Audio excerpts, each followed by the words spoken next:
Good morning, students.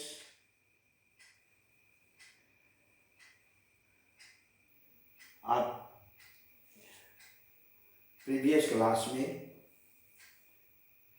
Cartesian products of sets पढ़े हैं और आपके फीडबैक यह बताता है, यह फोकस कर रहा है कि आप को कार्टेशियन प्रोडक्ट ऑफ सेट्स समझने में कोई दिक्कत नहीं है। हमारा जो आज का टॉपिक है वो है रिलेशन। रिलेशन एक ऐसा शब्द है जिससे आप भलीभांति परिचित हैं। परिवार में, समाज में, देश में, हर जगह हर किसी को किसी न किसी से कोई न कोई रिलेशन है। आपके परिवार में ही देखिए, माँ बेटे का रिलेशन है, माँ बेटी का रिलेशन है, भाई भाई का रिलेशन है, भाई बहन का रिलेशन है, बाप बेटा का रिलेशन है, दादा पोता का रिलेशन है, नाना नानी का रिलेशन है, दादा दादी का रिलेशन है, मौसा मौसी है, फूफा फूफा है, दीदी जीजा जी हैं। इस प्रकार से आगे आप बढ़ते जाएंगे तो देखेंगे कि उसके बाद कौन सा रिलेशन है। ये आप देखेंगे, कुछ दूर आगे जाएंगे, बढ़ेंगे, आगे सोचेंगे, देखेंगे अब तो पता नहीं और क्या कौन सा रिलेशन हो सकता है। हम लोग इसी रिलेशन को जनरलाइज करना चाहते हैं और जनरलाइज करने का मतलब है कि जितना अधिक से अधिक रिलेशन को हम रिलेशन हमारे परिवार में, समाज में जो आके सीमित हो जाता है वो सीमित नहीं होगा, बल्कि बहुत बड़ा रिलेशन हम लोग लेके चले जा सकते हैं। बहुत उससे टाइप्स उसके हो सकते हैं। इसलिए रिलेशन को हम लोग सेट में डिफाइन करते हैं। इसके लिए आइए हम लोग सेट में रिलेशन को कैसे डिफाइन करें, कोशिश करते हैं। आइए, late A and B be two sets. That means any set of A and B. Then each subset of A cross B, that means Cartesian product of A and B, is said to be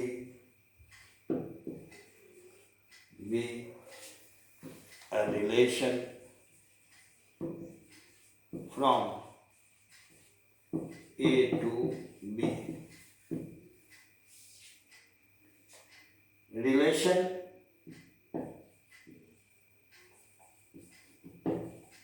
is usually denoted by R. That is, R is a subset of A cross B.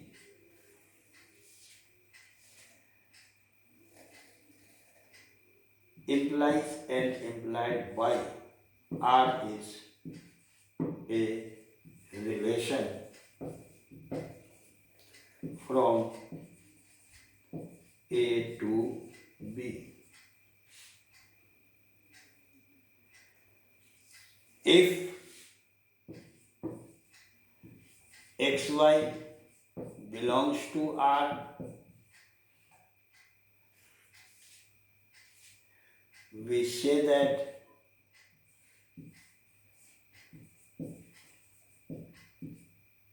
X is R related to Y.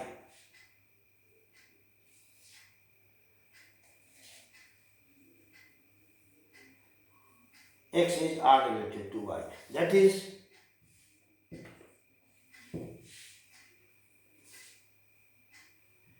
XY belongs to R implies and implied by, इसको भी हम लोग symbol में लिख सकते हैं, X is R related to Y, ऐसे लिख सकते हैं।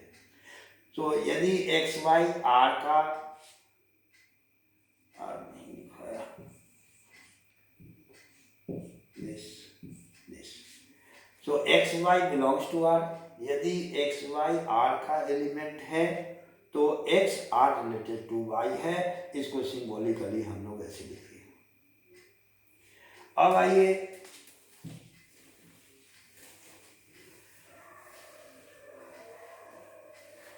उसके डोमेन एंड रेंज को हम लोग समझें।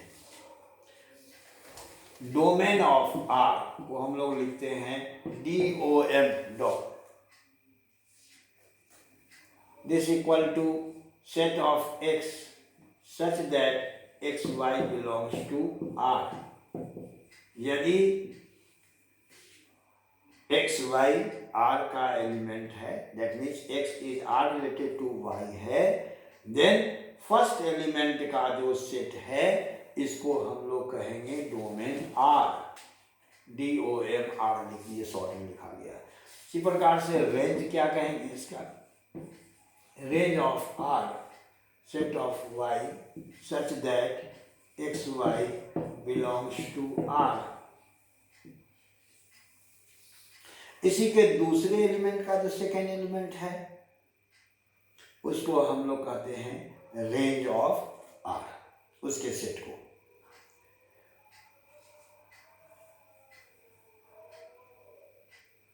अब हम लोग इसके से रिलेशन के इनवर्स रिलेशन को डिफाइन कर सकते हैं। जो इनवर्स रिलेशन क्या होता है,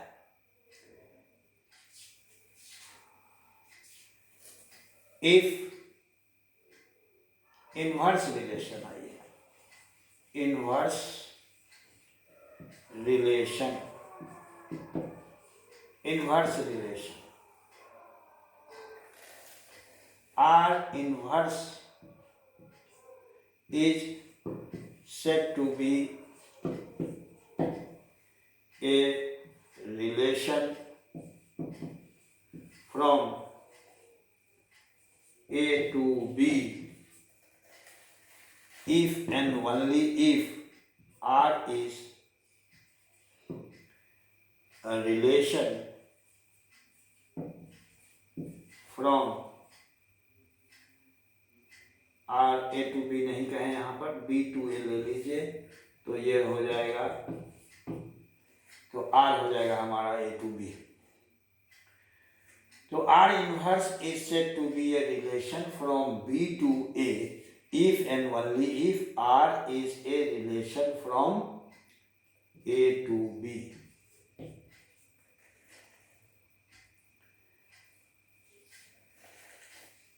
We define R inverse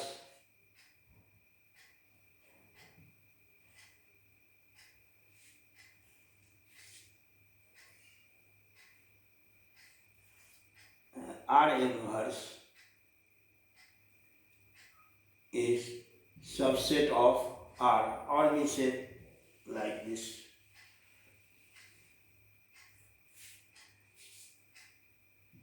yx belongs to R inverse, ये इनवर्स में बिलोंग करेगा if and only if ये yx R इनवर्स का एलिमेंट होगा if and only if xy belongs to R। इसी एलिमेंट को उलट देना है, उसके ऑर्डर को आप उलट दें तो वह R से R इनवर्स हो जाता है। यहाँ x A का एलिमेंट है और y B का एलिमेंट है, क्योंकि यहाँ हम लोग लिए हैं कि B to A है, यह मतलब R इनवर्स जो है here R inverse is subset of a B cross A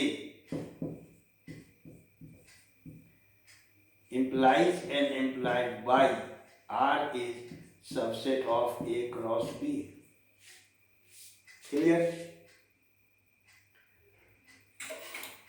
अब आप यहाँ जो हम लोग ये डिफाइन किए आर इनवर्स को, तो आप देख रहे हैं कि यहाँ एक्स वाई है तो एक्स लिखा हुआ है, पहला एलिमेंट लिखा हुआ है, और आर इनवर्स में हम लोग आएंगे तो पहला एलिमेंट इसमें वाई है। इसलिए ये वाई जो है, वाई का जो सेट होगा वह होगा आर इनवर्स का डोमेन। इसलिए जो डोमेन है, जो इसका रेंज है, वो आर इनवर्स का डोमेन है। तो ये लिख सकते हैं कि domain of R inverse is equal to range of R equal to this. ये लिख सकते हैं हम लोग। यहाँ लिख सकते हैं range of R inverse is equal to domain of R equal to this. First element, जो फर्स्ट एलिमेंट का सेट है, यहाँ x सेट है, जबकि X Y belongs to R है, तो फर्स्ट एलिमेंट का जो सेट है वो आर का डोमेन है, और सेकेंड एलिमेंट का जो सेट है वह आर का रेंज है। लेकिन जब आर इनवर्स आएंगे तो यही उलट जाएगा कि पहला एलिमेंट यहाँ पर आर इनवर्स में y है, इसलिए y का जो सेट होगा वह होगा उसका डोमेन हो जाएगा।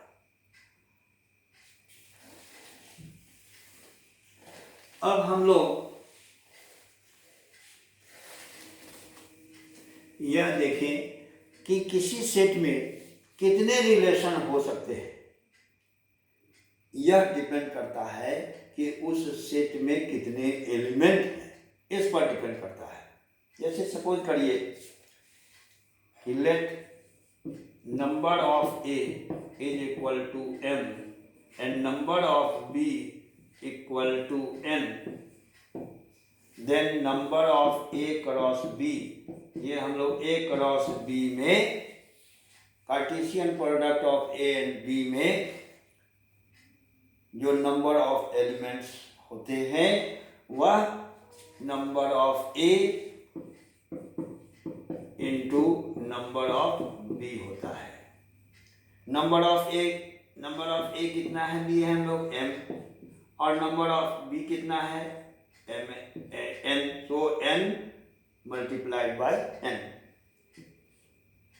और इसको कह सकते हैं mn।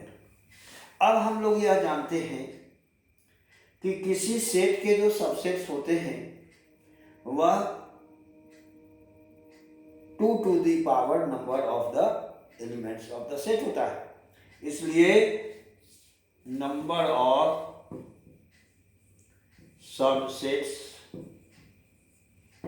Of A cross B ये कितने होंगे, तो चूंकि A क्रॉस B में number of elements n into n है, इसलिए उसके सबसेट की संख्या होगा 2 to the power m into n। और A क्रॉस B के ईच सबसेट A से B में एक रिलेशन है, इसलिए A से B में रिलेशन की संख्या 2 to the power mn होगा।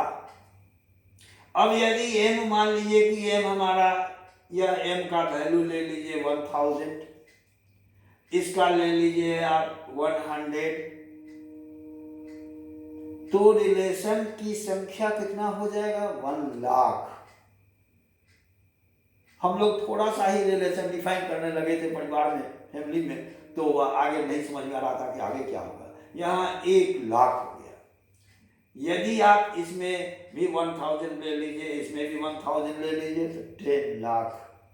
इस प्रकार से आप नंबर उसमें आगे बढ़ते जाएगा और हम लोग रिलेशंस का एक जनरल, एक व्यापक फॉर्म मिल जाएगा, व्यापक रिलेशन।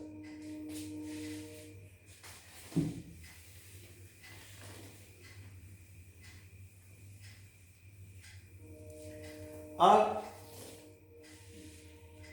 रिलेशन के कुछ टाइप पर हम लोग विचार करें तो यह भी हम लोग जानते हैं कि किसी सेट का सबसेट किसी सेट का जो सबसेट होता है, यदि यह हम लोग देख लें, ऐसा करें कि यहाँ पर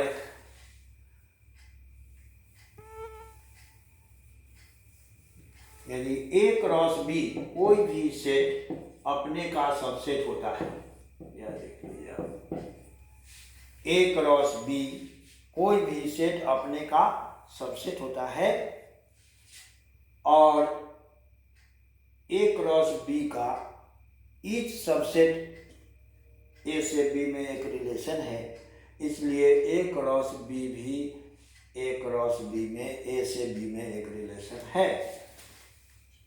Therefore A cross B is a relation from A to B called universal relation.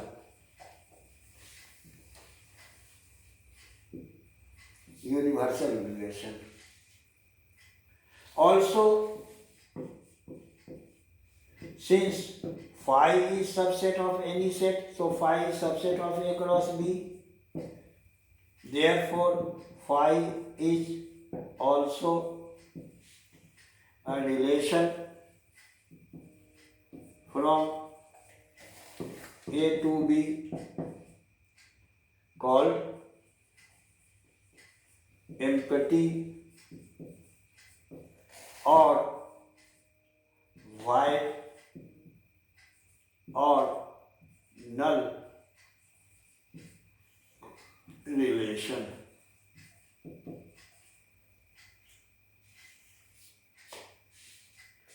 If A equal to B, अब आइए कि यदि A और B अलग अलग नहीं हो, दोनों बराबर ही हो जाए, तो उस स्थिति में R सबसेट होगा, A क्रॉस B नहीं होकर के A में ही होगा, A की जगह B की जगह पर भी A ही लिखा जाएगा। अब A से एक रिलेशन नहीं कह करके हम ये कहते हैं कि R सेट A में एक रिलेशन है, तो वहां पर दूसरे सेट की बात नहीं हो जाती है, नहीं होती है, बल्कि दोनों सेम ही सेट है, इसलिए हम इसको कहते हैं कि यह सेट A में R एक रिलेशन है।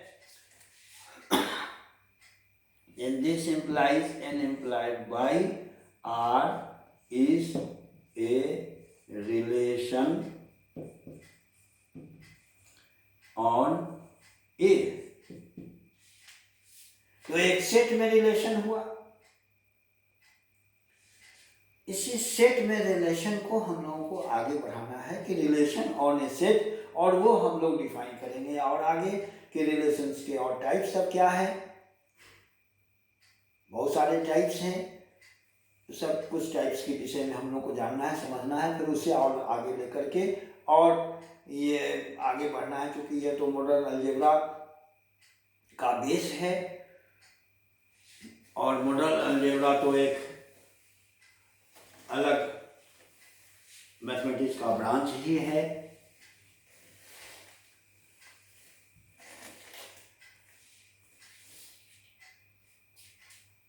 तो आए हम लोग इसका और टाइप सब देखें। एक है identity relation, identity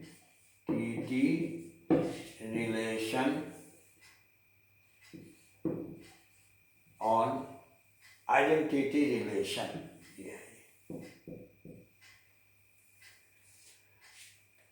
IA is let IA या IA is set to B, identity relation को आई से डिनोट करते हैं, और सेट यदि हमारा ए है तो उस आइडेंटिटी रिलेशन को आई ए से लिखते हैं। तो I A is said to be N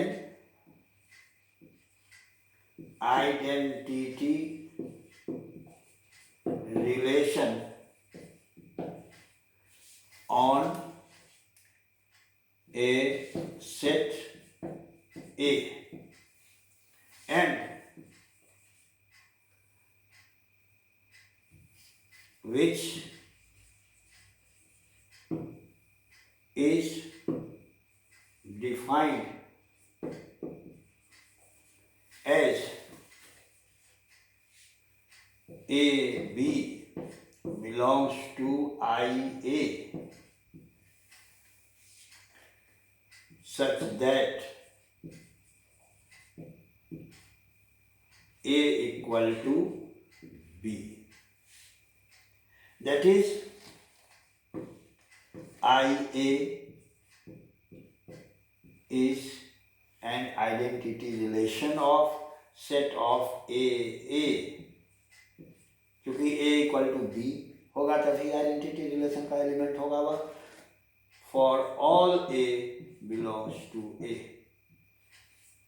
ये आइडेंटिटी रिलेशन है। दूसरा है इसमें रिफ्लेक्सिव रिलेशन। रिफ्लेक्सिव रिलेशन, आइए इसको डिफाइन करने की कोशिश करें।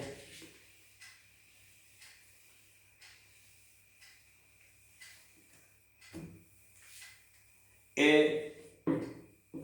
relation R on a set A is said to be reflexive if and only if। देखिए, सब को रिलेशन को डिफाइन करने के लिए एक ही प्रकार के सेंटेंस हैं, एक ही प्रकार का सेंटेंस की यूज करते हैं। थोड़ा बहुत उसमें जो डिफरेंस होगा वही चेंजिंग होगा, नहीं तो और कोई चेंजिंग नहीं होना है। तो यहाँ a relation R on a set A is said to be reflexive if and only if x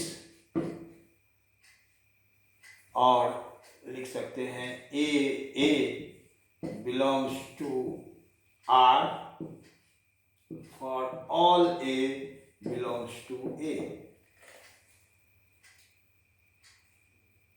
अब आप यहाँ देखें, आइडेंटिटी रिलेशन हम लोग देखें, अब रिफ्लेक्सिव रिलेशन देख रहे हैं। यहाँ रिफ्लेक्सिव रिलेशन में यह डिफाइन किया जा रहा है कि R यदि रिफ्लेक्सिव रिलेशन है तो सेट ए के सभी एलिमेंट का अपने का ही पेयर उसमें उसका एलिमेंट होगा। आइडेंटिटी रिलेशन में क्या कहा? आइडेंटिटी रिलेशन, लेकिन आइडेंटिटी रिलेशन में भी यह कह रहा है कि जो अपने एलिमेंट होगा उसी का पेयर, ईच एलिमेंट के अपने का ही पेयर का सेट होगा आइडेंटिटी रिलेशन। और रिफ्लेक्सिव रिलेशन ये कहता है कि ईच एलिमेंट का जो उसी एलिमेंट के साथ पेयर होगा वह उसका आर का एलिमेंट होना चाहिए। वो सेट कर रहा है, ये सेट नहीं कर रहा है। यह बता रहा है कि यदि आर रिफ्लेक्सिव रिलेशन है तो आइडेंटिटी रिलेशन तो होगा ही, क्योंकि जितने भी एलिमेंट है वो अपने का ही पेयर उसमें बिलोंग करेगा। उसके अलावे भी कर सकता है, उसके लिए कोई कंडीशन रिफ्लेक्सिव के साथ नहीं है। जबकि आइडेंटिटी रिलेशन में कंडीशन है कि दोनों की एलिमेंट जो पेयर के होंगे, ऑर्डर पेयर के होंगे, वह दोनों बराबर होंगे और ईच एलिमेंट के लिए वह होगा। लेकिन ये रिफ्लेक्सिव रिलेशन में ये कंडीशन नहीं है। एक एग्जांपल लेकर के हम लोग समझ लें। Let A equal to set of A B C, तो आई ए इसमें क्या लिखिएगा आप, आई ए आइडेंटिटी रिलेशन कितना हो जाएगा, यह रिलेशन है x x set of x x for all x belongs to a. ये हम आइडेंटिटी रिलेशन का डेफिनेशन दिए। अब यहाँ पर